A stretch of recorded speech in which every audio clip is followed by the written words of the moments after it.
ईश्वर, आज मेरा विश्वास तुझसे उठने लगा है, उठने लगा है। आज तूने ही मेरे हाथों 2 दिनों सैनिकों का रक्त बहाया है। क्यों? महारानी जी, अमावस की रात ने वनराज के हाथों फिर से अनर्थ करवा दिया। वनराज ने अमावस की रात को 2 लोगों का रक्त बहा दिया। महारानी जी, हे भगवान, अमावस की काली रात में फिर से हमारे पुत्र का अमानुष फला है। अब रूपनगर के अधिकारी पता नहीं वनराज का क्या असर करेंगे। हमारा पुत्र कैसा है और कहाँ है बाबा? आप सब लोग पत्थरों की तरह चुप क्यों खड़े? जिस राजकुमारी की रक्षा के लिए हमने अपना जीवन व्यतीत कर दिया, उस राजकुमारी को आपने कहां और कैसे लुप्त होने दिया? हमें जवाब चाहिए, जवाब। अन्यथा हम आप सबको फांसी पर चढ़वा देंगे। अब मुझे आप भले ही सूली पर चढ़ा दीजिए, किंतु मैं राजकुमारी चंद्रमुखी के विषय में कुछ भी नहीं जानती हूँ। हो सकता है जादूगर विचित्र सेन स्वयं को बचाने के लिए उस अपरिचित युवती में परिवर्तित हो गया हो।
संभवतः हम रूपनगर की सीमा से बाहर आ चुके हैं और यहाँ रूपनगर के सैनिकों से पकड़े जाने का भय भी नहीं है। अब हमें थोड़ा विश्राम कर लेना चाहिए।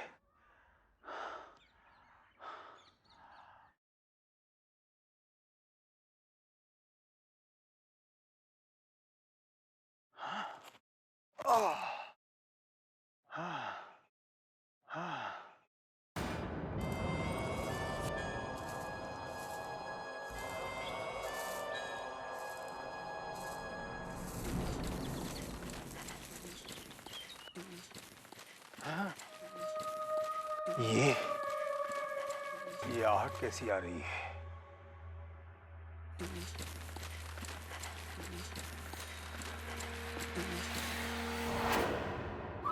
इस दिशा से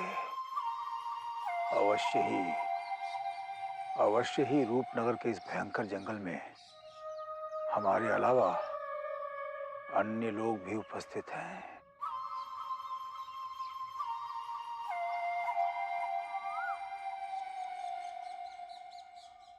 कुंवर,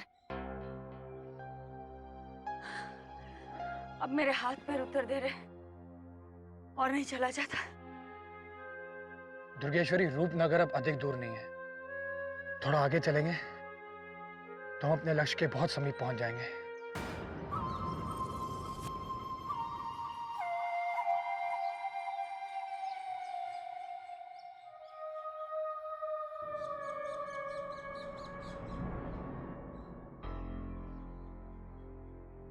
हम लगातार चलते ही जा रहे हैं कुंवर, लेकिन अभी तक रूपनगर की सीमा दिखाई नहीं देती। कहीं हम मायावी पथ में आकर मार्ग से भटक तो नहीं गए? नहीं दुर्गेश्वरी, हम ठीक मार्ग पर हैं और ये मार्ग भी जाना पहचाना लग रहा है। हम रूपनगर के महल के बहुत ही करीब हैं। थोड़ा और साहस करो। नहीं कुंवर, अब एक कदम भी आगे नहीं बढ़ा सकती मैं। थोड़ी देर विश्राम करके निकलेंगे तो ठीक रहेगा। ठीक है, तुम थोड़ी देर और विश्राम करो, उसके पश्चात ही हम यहां से निकलेंगे। अरे ये तो डाकू दुर्गेश्वरी है, परंतु ये यहाँ क्या कर रही है?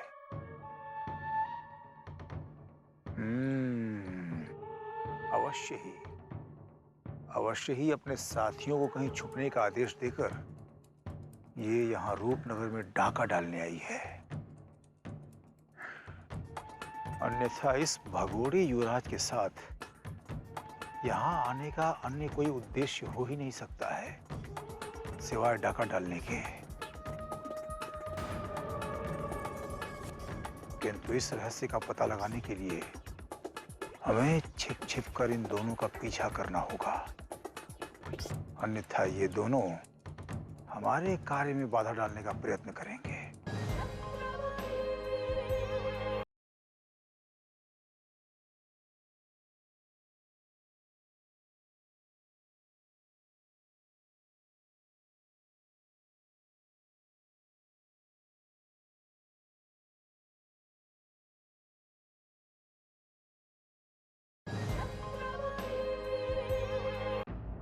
अन्यथा इस भगोड़े युवराज के साथ यहाँ आने का अन्य कोई उद्देश्य हो ही नहीं सकता है सिवाय डाका डालने के।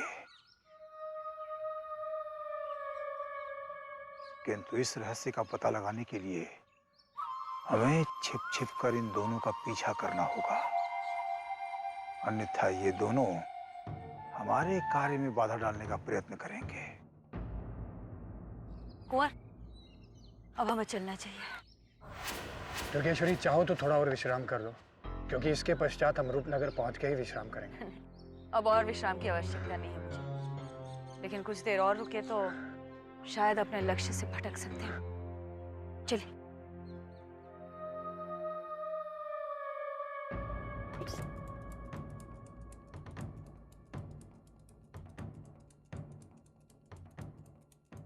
अरे ये क्या?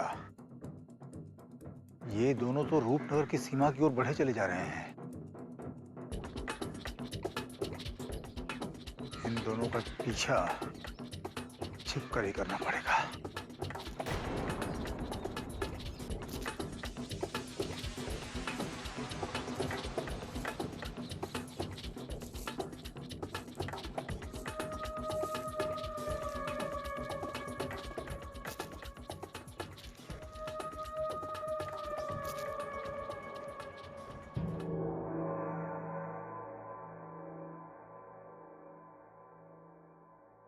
प्रणाम। प्रणाम भुवन सिंह जी। प्रणाम। अनुचित समय पर आने के लिए क्षमा कीजिए। हम एक आवश्यक कार्य से आपके पास आए हैं। अचानक आपको ऐसा क्या कार्य आ गया जिससे आपको हमसे मिलने यहाँ आना पड़ा? भुवन सिंह जी, महामहिम आपसे प्रार्थना करने आए हैं। यदि आप उनकी भेंट उस बंदी युवती से करवा दें जो स्वयं को राजकुमारी चंद्रमुखी बता रही है, तो ये उससे सत्य उगलवा सकते हैं। उस पाखंडी युवती से सत्य उगलवाना हमें तो असंभव सा लग रहा है, क्योंकि सेना प्रमुख महेंद्र सिंह जी सत्य उगलवाने के सारे तरीके आजमा चुके हैं, किंतु वो तोते की तरह एक ही रट लगाया है कि वही वास्तविक चंद्रमुखी है। जब महेंद्र सिंह जैसे सेना प्रमुख उससे सत्य नहीं उगलवा सके, तो आप क्या करेंगे महामहिम राजवीर सिंह? जो सेना प्रमुख नहीं कर पाए वो हम करके दिखाएंगे, क्योंकि हमने रात भर एक ऐसी योजना पर कार्य किया है जिससे हमें पता लग जाएगा कि वो चतुर युवती कौन है और किस उद्देश्य से हमारे महल में आई है। यही नहीं भुवन सिंह जी, महामहिम की रणनीति से यह भी पता चल जाएगा कि इस समय राजकुमारी चंद्रमुखी जी कहां पर है। आप एक अवसर देकर देख लीजिए, मैं आपको विश्वास दिलाता हूं, हमें यह भी पता चल जाएगा कि राजकुमारी जी कहां है और उस अपरिचित बंदी युवती की पोल भी खुल जाएगी। आपकी बातों में मुझे विश्वास की एक झलक दिखाई दे रही है, किंतु एक बार आप फिर सोच लीजिए, यदि आप अपने उद्देश्य में असफल रहे तो आपको लज्जत भी होना पड़ सकता है।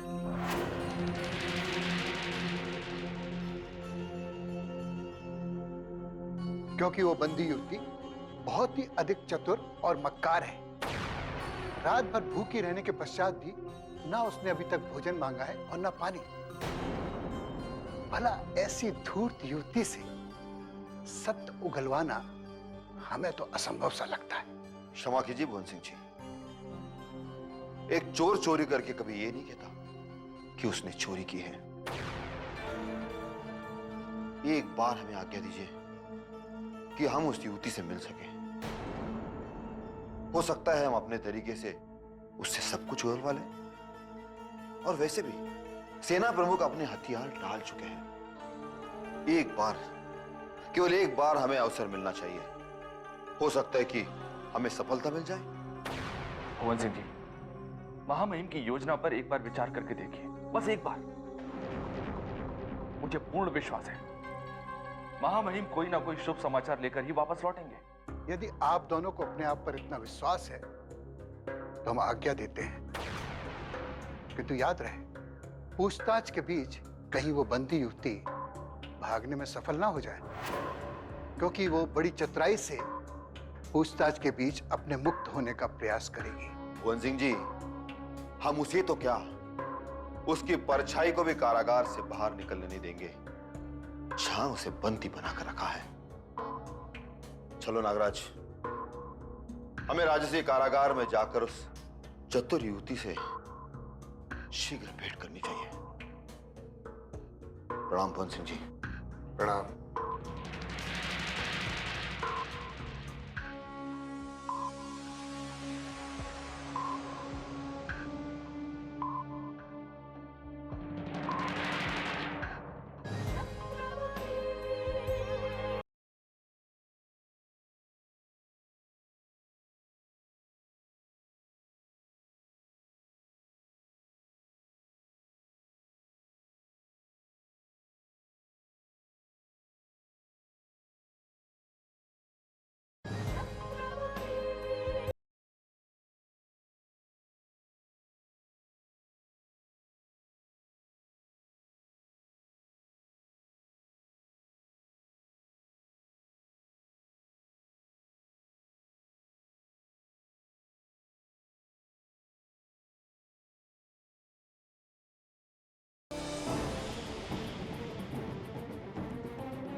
तुम दोनों यहां पहरा दो।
ए युवती,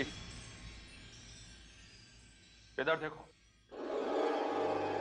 तुमसे महामहिम राजवीर सिंह मिलने के लिए आए हैं। लगता है आपको हमारी वास्तविकता का पता चल चुका है। हम जानते थे हमें कोई पहचाने या ना पहचाने, किंतु आप हमें अवश्य पहचानेंगे, हमें विश्वास था। अब आप जाकर सबको समझाइए कि हम ही राजकुमारी चंद्रमुखी है और हमें यहाँ से निकालिए। असत्य कह रही हो तुम हमारी राजकुमारी चंद्रमुखी की परछाई भी नहीं हो सकते। हम तो हमारी राजकुमारी को अंधेरे में पहचान सकते हैं। बताओ कौन हो तुम, और इस महल के गुप्त कक्ष में तुम्हें किसने छिपाया था? हमें कक्ष में किसी ने नहीं छुपाया था। हम तो स्वयं गुप्त कक्ष में जाकर छुप गए थे, उस पशु से बचने के लिए जो हम पर आक्रमण करना चाहता था। तुम फिर असत्य कह रही हो। सबसे पहले तो तुम ये बताओ कि तुम रूपनगर के महल में आई कहां से थी, जो वो पशु तुम्हारे पीछे पड़ गया? हम तो सदा की तरह अपने कक्ष में विश्राम कर रहे थे कि अचानक एक पशु हमारे कक्ष में आ गया। ये देखकर हम चिल्लाए और अपने प्राण बचाकर वहां से भाग निकले, और भागते भागते हम गुप्त कक्ष में प्रवेश कर गए। वहां हमें एक विचित्र सा दिखने वाला मनुष्य मिला, जो वहां पे पहले से ही छुपा हुआ था, और उसने हमसे विवाह का प्रस्ताव रखा, जो हमने ठुकरा दिया। तब उसने अपने शक्तियों का प्रयोग किया और हमारा रूप बदल दिया। वाह, कहानी अच्छी बना लेती हो तुम, किंतु हम इतने मूर्ख नहीं हैं जो तुम्हारी झूठी कहानी सुनकर तुम्हें राजकुमारी चंद्रमुखी मान ले। तुम कोई चालाक युवती हो। नहीं राजवीर सिंह, हम कोई कपटी युवती नहीं, हम ही राजकुमारी चंद्रमुखी है। तुम्हें इतने बड़े मंत्री का नाम लेते हुए भय नहीं लगता? हम रूपनगर की राजकुमारी चंद्रमुखी है। हम चाहे तो समस्त रूपनगर के मंत्रियों का नाम लेकर पुकार सकते हैं। तुम अपनी मर्यादा में रहकर बात करो, अन्यथा हम पिताश्री से कहकर तुम्हें दंड दिला सकते हैं। अच्छा, तुम हमें दंड दिलवाओगी? महामहिम, इस चालाक युवती का साहस तो देखिए। ये पिंजड़े में बंद होने के पश्चात भी ऐसे पंख फड़फड़ा रही है जैसे पिंजड़े को तोड़कर अभी स्वतंत्र हो जाएगी। आज नहीं तो कल हमें स्वतंत्र होना ही है नागराज। बस एक बार हमारे पिताश्री से भेंट करवा दो, फिर देखना हम कैसे चुन चुन के अपने अपमान का बदला लेंगे आपसे। चले जाओ अब यहां से, हमें किसी से बात नहीं करना। जब हमारे पिताश्री यहाँ पे आएंगे तब हम उन्हीं से बात करेंगे। चले जाओ यहाँ से। चलिए महामहिम, इस युवती से बात करके कोई लाभ नहीं है, ये पूरी तरह से पागल हो चुकी है।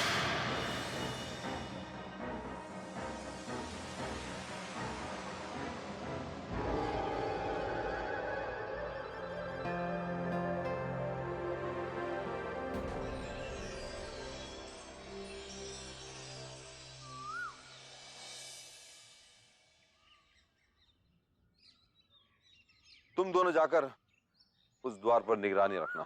जी हुजूर। नागराज, हमारा संदेह विश्वास में बदलने लगा है कि वही युवती राजकुमारी चंद्रमुखी है, जिसे उस जादूगर विचित्र सेन ने अपनी शक्तियों से बदल दिया है। मैं आपकी बात से सहमत हूं महामहिम। उस बंदी युवती के तेवर राजकुमारी चंद्रमुखी से कम दिखाई नहीं दे रहे। तुम ठीक कह रहे हो। यदि वो युवती कोई और होती तो इतनी निडरता से बात नहीं करती। उसने जब हमें हमारा नाम लेकर पुकारा था, हम उसी समय समझ गए थे कि वही राजकुमारी चंद्रमुखी है। उस विचित्र सेन ने हमें धोखा देने के लिए राजकुमारी का रूप तो बदल दिया, वो स्वयं भाग गया, किंतु हमें फंसा गया। अब हम क्या करें नागराज, क्या करें? हम फंसे नहीं है महामहिम। यदि वो बंदी युवती राजकुमारी चंद्रमुखी है तो इसका मतलब हमारी 5 उंगलियां घी में है। ये तो हमारे लिए बहुत अच्छा हुआ है। राजकुमारी चंद्रमुखी के बिना हम अपने सारे षड्यंत्र जारी रख सकते हैं, अपने सुनहरे दिन वापस लौटा सकते हैं महामहिम। उनके कारण हमें अपने सारे षड्यंत्रों को बंद रखना पड़ा था। महामहिम, उस बंदी युवती को कोई राजकुमारी चंद्रमुखी नहीं मानेगा और इस महल में केवल हमारा राज चलेगा। हाँ नागराज, राजकुमारी चंद्रमुखी के भय के कारण हमने हमारे षड्यंत्रों पर लगाम लगा दी थी। अब हमारे मार्ग खुल सकते हैं। अब वो बंद युवती कितना भी चीख चीख कर अपने आप को राजकुमारी चंद्रमुखी सिद्ध करने का प्रयास करे, किंतु उसके सारे प्रयास विफल हो जाएंगे।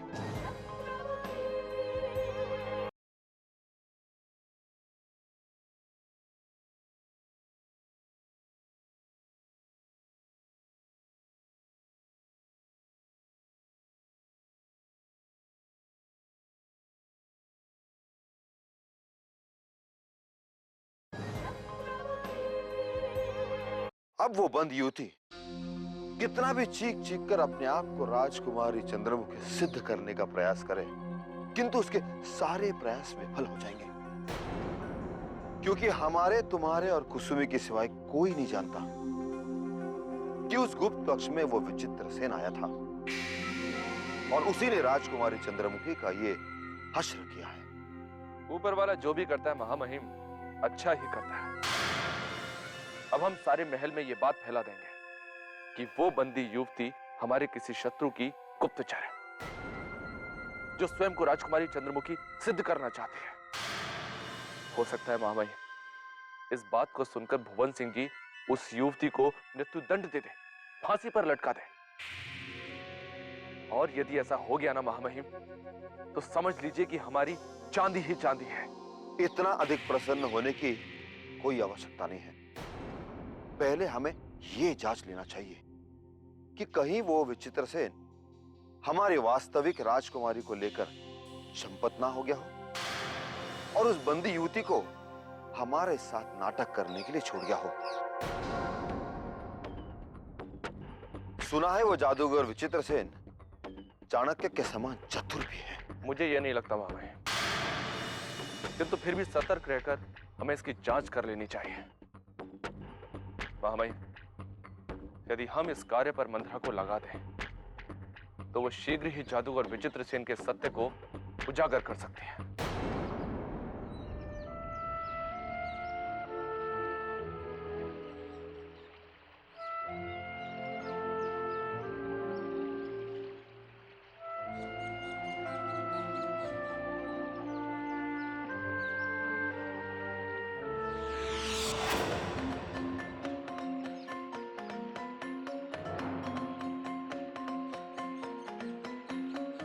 रुको दुर्गेश्वरी, सामने जो वो लड़की जा रही है वो हमारे पथ में बाधा डाल सकती है। कौन है ये? क्या तुम पहचानते हो उसे? ये रणवीर सिंह की ऐसी मायावी शक्ति है जिसके बगैर रणवीर सिंह अधूरा है। ये युवती के बिना रणवीर सिंह जैसा महायोद्धा अधूरा है? इसका मतलब ये बहुत ही शक्तिशाली होगी। हाँ दुर्गेश्वरी। क्या नाम है इसका? इसका नाम ज्वाला है। अगर ये चाहे तो पानी में आग लगा सकती है।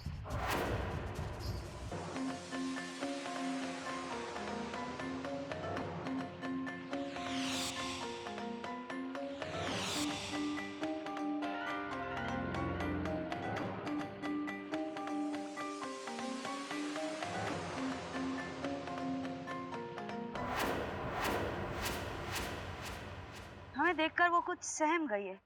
चलो कुंवर, उसी से कारागार का रास्ता पूछते हैं। नहीं दुर्गेश्वरी, नहीं, ये हमें कुछ नहीं बताएगी, उल्टा हमें पथ से भटका सकती है। इसलिए हमें कोई और मार्ग से जाना होगा।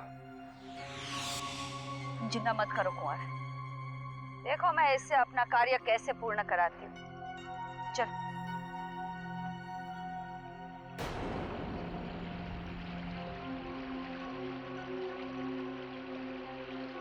हमारे पथ में आकर हमें यूं घूर घूर कर क्या देख रहे हो? हमने तुम्हें पहचान लिया है, किंतु रूपनगर के पथ में आने वाली इस महिला को हम नहीं जानते। ये अपने साथ किसे लेकर आए हो कुंवर विजेंद्र प्रताप सिंह? ये डाकू दुर्गेश्वरी है ज्वाला।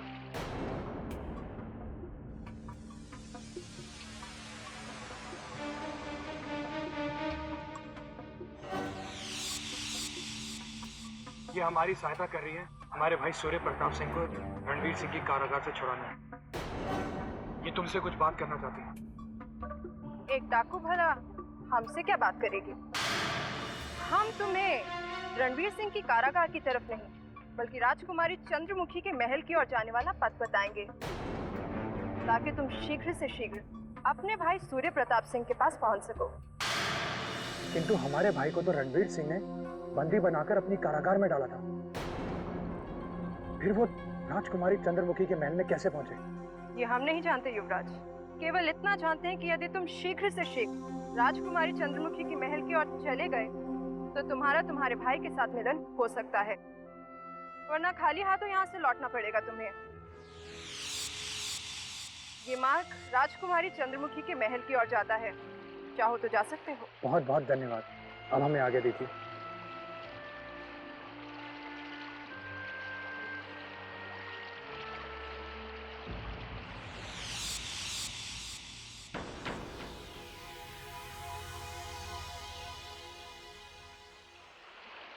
डाकू दुर्गेश्वरी हमें सामने देखकर अपनी चतुराई दिखाने का प्रयत्न कर रही थी, पर वो नहीं जानती हमने उसे संकट में डाल दिया है। जिस पथ के वो अग्रसर हुए हैं वो पथ रूपनगर के महल की ओर नहीं, रूपनगर की भूल भुलैया की ओर जाता है।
अब मुझे महामहिम के आदेश का पालन करते हुए अपना रूप बदलकर जादूगर विचित्र सेन को मूर्ख बनाना होगा।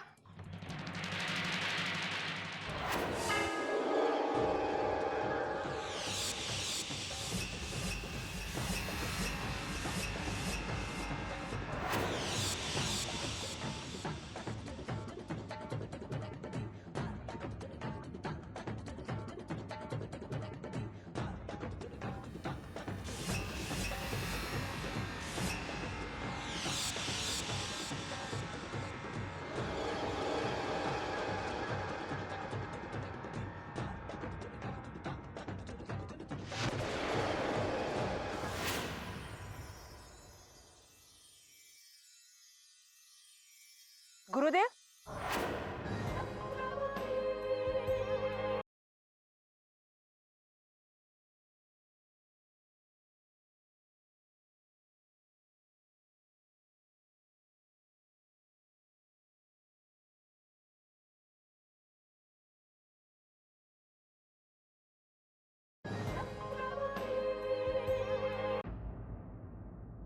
गुरुदेव,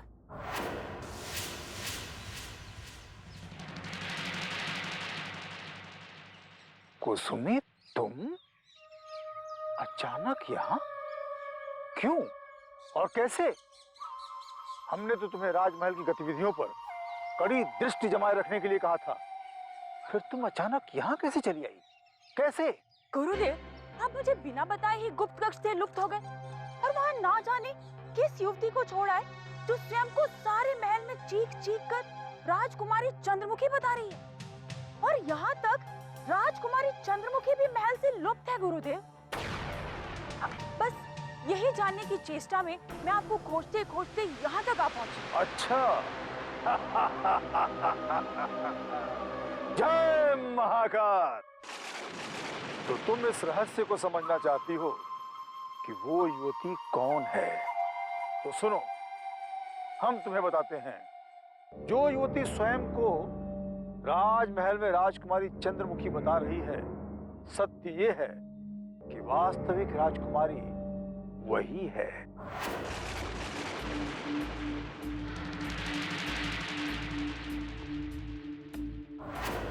और हमने ही अपनी जादुई शक्ति झुझुम द्वारा राजकुमारी चंद्रमुखी के रूप को परिवर्तित किया है। किंतु आपने ऐसा क्यों किया गुरुदेव? राजकुमारी चंद्रमुखी को एक साधारण युवती में क्यों बदला? विवश होकर। अपने बचाव के लिए हमने राजकुमारी चंद्रमुखी के रूप को परिवर्तित किया था, क्योंकि वो दैत्य सम्राट वनराज के पशु रूप से भयभीत होकर भागते भागते अचानक हमारे कक्ष में प्रवेश कर गई और उसने हमें देख भी लिया था। यदि हमने उसके रूप को परिवर्तित नहीं किया होता तो वो हमारी पोल खोलकर हमें फंसा देती। अच्छा, तो ये बात है गुरुदेव। किंतु एक बात है कि आपने राजकुमारी चंद्रमुखी का रूप परिवर्तित करके समस्त महल अधिकारियों की नींदें उड़ा दी है और किसी को ये समझ में नहीं आ रहा है कि आखिर राजकुमारी चंद्रमुखी कहाँ गई और वो अपरिचित युवती क्यों अपने आप को राजकुमारी चंद्रमुखी बता रही है। जय महाकाल। यही तो हमारी माया है कुसुमी, यही तो हमारी माया है और इसी कारण इस संपूर्ण संसार का सर्वश्रेष्ठ जादूगर हमें कहा जाता है। यदि हमने राजकुमारी चंद्रमुखी का रूप परिवर्तित नहीं किया होता तो हमारे लिए यहां तक भाग कर आना असंभव होता, परंतु हमने फिर भी सेना प्रमुख महेंद्र सिंह और उसके सैनिकों की आंखों में धूल झोंक दी और यहां तक सुरक्षित चले आए। अब तुम देखना, रूपनगर राजमहल के अधिकारी अपनी ही राजकुमारी चंद्रमुखी को बहुरूपिया समझकर जेल में डाल देंगे। हमारे साथ जो कोई भी चतुराई करता है हम उसका ऐसा ही हश्र करते हैं, ऐसा ही। गुरुदेव, आप तो महान हैं। आपके सामने भला कौन टिक सकता है? इस पूरे घटनाक्रम के पश्चात महामहिम राजवीर सिंह और नागराज दोनों की ही हालत पतली हो गई है और दोनों को ये समझ में नहीं आ रहा है कि वो क्या करे और क्या ना करे। वो दोनों मूर्ख स्वयं को बहुत चतुर समझते हैं, परंतु उन्होंने तुम पर कोई संदेह तो नहीं किया ना? क्या बताऊं गुरुदेव, वास्तविकता में वो दोनों मुझसे जलते हैं। जब देखो मुझ पर संदेह करते रहते हैं। मैं तो उन दोनों से परेशान हो गई हूँ गुरुदेव। अब उन दोनों का भी कोई उपचार क्यों नहीं करते गुरुदेव? अवश्य अवश्य, यदि ऐसी बात है तो हम उन दोनों का ऐसा उपचार करेंगे कि वो जीवन भर हमें भूल नहीं पाएंगे। तुम राजमहल की हलचल को, वहां की उथल पुथल को थोड़ा शांत हो जाने दो। तत्पश्चात हमें जैसे ही अवसर प्राप्त होगा हम उन दोनों को रूपनगर के राजमहल का पशु बना देंगे। उस मोटे महामहिम को हाथी और उस चापलूस नागराज को चितकबरा कथा बना देंगे। फिर देखना, दोनों जीवन भर रूपनगर के राजमहल में चारा चबाते रहेंगे। अब तुम जाओ, हमें डाकू दुर्गेश्वरी और उसके साथियों को ढूंढने के लिए जंगल के अंदर जाना है। जाओ। जो आ गया गुरुदेव, प्रणाम। विजयी हो।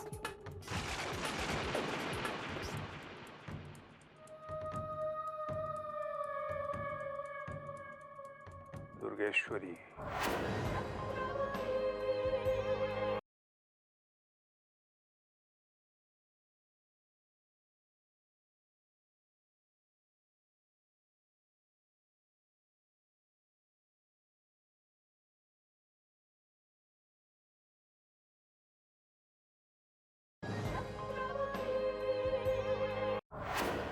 क्या?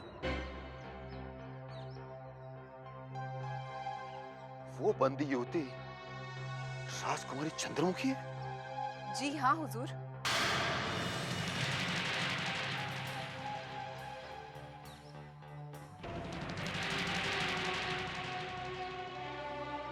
देखा नागराज, मंदरा ने हमें वही बताया जो हमने सोचा हुआ था। महामहिम, अब ये रहस्य किसी और को पता नहीं चलना चाहिए। अच्छा हुआ मंदरा ने कुसुमी का रूप धरकर उस जादूगर विचित्र सेन से सत्य उगलवा लिया। अब देखिएगा सारे रूपनगर में केवल आपका ही राज चलेगा, केवल आपका। मंदरा, उस जादूगर विचित्र सेन ने हमारे विषय में तो कुछ नहीं कहा ना? यदि ना ही पूछिए तो ही अच्छा है, क्योंकि उसने आप दोनों के बारे में जो बताया है वो मैंने अगर आपको बता दिया तो आप दोनों चुल्लू भर पानी में डूब मरेंगे। शीघ्र बताओ, उस विचित्र सेन ने हमारे विषय में क्या कहा? वो मुझे कुसुमी समझकर जाते जाते ये पूछने लगा कि कहीं आप दोनों को मुझ पर कोई संदेह तो नहीं हो रहा है। और जब मैंने कहा हाँ, तो उसने क्रोधित होकर ये बताया कि आप दोनों को वो अवसर मिलते ही पशु बना देगा। क्या? वो हमें पशु बना देगा? हाँ, और इतना ही नहीं नागराज जी, उसने ये भी कहा कि मोटे महामहिम को हाथी और आपको चितकबरा गधा बना देगा। नागराज जी, मैं उस जादूगर विचित्र सेन के दांत तोड़ दूंगा। और आगे तो सुनिए नागराज जी, उसने ये भी कहा कि अति शीघ्र आप दोनों रूपनगर के महल के आंगन में चारा चबाते हुए नजर आएंगे। सुन रहे महामहिमा, सुन रहे? अब तो हमें उस जादूगर विचित्र सेन से निपटना ही है और साथ में उस कुसुमी को भी नहीं छोड़ना है। हाँ, हम सबको देख लेंगे नागराज, बस तुम थोड़ी देर शांत रहो। मंदरा, हमें ये बताओ कि वो विचित्र सेन कहाँ और किस ओर गया है? हुजूर, उसे जंगल में डाकू दुर्गेश्वरी और उसका साथी विजेंद्र प्रताप सिंह दिख गए थे। वो उन्हीं का पीछा करते हुए पूर्व दिशा की ओर गया है। इसका तात्पर्य ये हुआ कि वो डाकू दुर्गेश्वरी और भगोड़ा विजेंद्र सिंह रूपनगर की सीमा के आसपास ही है। हमें उनका पता लगाना होगा। महामहिम, उनका पता तो हम बहुत आसानी से लगा लेंगे, बहुत आसानी से। हम महल पहुंचकर तत्काल अपने सैनिकों को डाकू दुर्गेश्वरी और उस कुंवर विजेंद्र प्रताप सिंह को खोजने भेज देते हैं।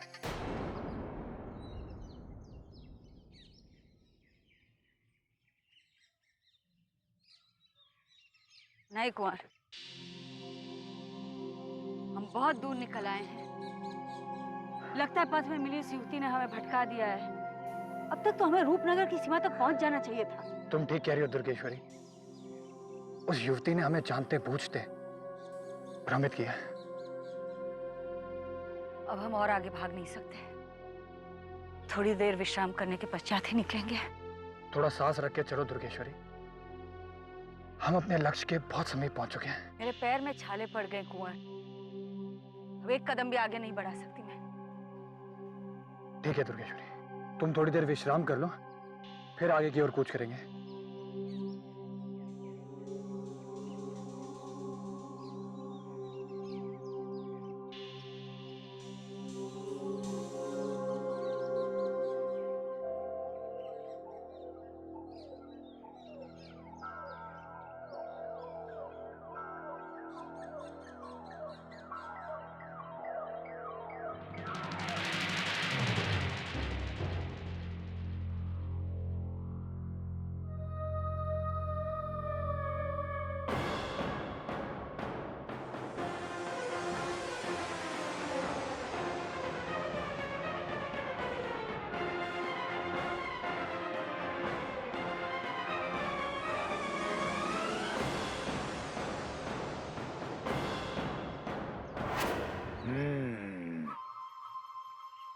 ऐसा प्रतीत होता है जैसे राजवीर सिंह और नागराज ने हमें पकड़ने के लिए अपने सैनिक दौड़ा दिए हैं। परंतु वो दोनों मूर्ख ये नहीं जानते कि उनका सामना दुनिया के महान जादूगर विचित्र सेन से पढ़ा है। अब हम उन दोनों मूर्खों के साथ साथ डाकू दुर्गेश्वरी और विजयेंद्र को भी ऐसा चकमा देंगे कि वो सभी अपने संपूर्ण जीवन भर हमारा स्मरण करते रहेंगे। जय महाकाल।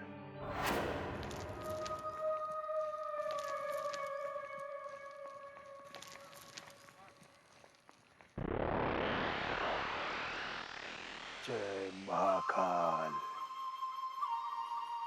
युवराज विजयेंद्र सिंह, अब तुम देखो दुनिया के महान जादूगर विचित्र सेन का चमत्कार। जय महाकाल। ओम रोम रोम रोम रोम रोम रोम रोम रोम।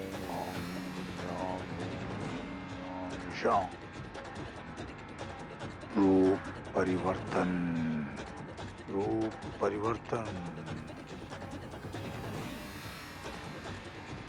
रूप परिवर्तन, रूप परिवर्तन, रूप परिवर्तन। जुजू